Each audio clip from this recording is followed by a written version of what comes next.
ঐতিহাসিক ভোটের সাক্ষী হলো বাংলাদেশ সীমান্ত ঘেঁষা পশ্চিমবঙ্গ। টলে গেছে মমতার সিংহাসন। দিদির টানা 15 বছরের শাসনের পর গেরুয়া বাতাস বইছে রাজ্যে। দীর্ঘ অপেক্ষার পর অবশেষে বঙ্গ জয় করলেন নরেন্দ্র মোদী। ভোটের মাঠে দৌড়ঝাঁপ করে সার্থক শুভেন্দু অধিকারীও। মমতার বাড়ির সামনে উল্লাসে ফেটে পড়েছে বিজেপি সমর্থকরা।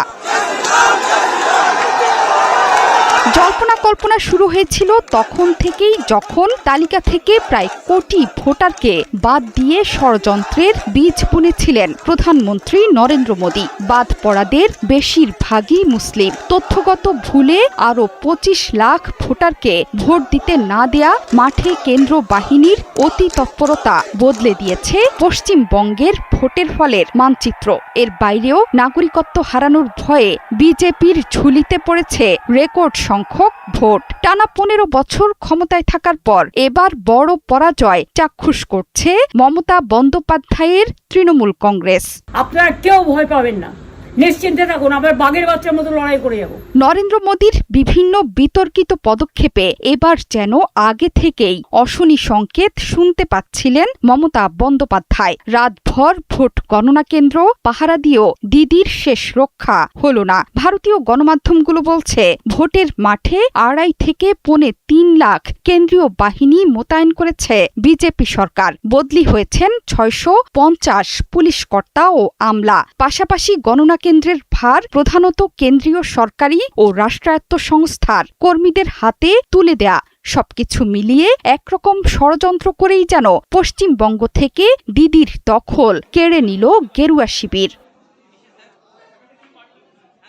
ভোটের ফল প্রকাশের দিন 4 মে সকাল থেকেই রাজ্যের আসনগুলোতে বিজেপির হুড়মুড়িয়ে এগিয়ে আসা। এরপরও আশা জিইয়ে রেখেছিলেন মমতা। তার অভিযোগ, ইচ্ছে করে জেতা আসনের সংখ্যা প্রকাশ করছে না কেন্দ্র সরকার। সবকিছুর নিয়ন্ত্রণে কেন্দ্রীয় বাহিনী। এরপর ধীরে ধীরে বড় পরিবর্তনের পথে ঝুঁকতে শুরু করে পশ্চিমবঙ্গ।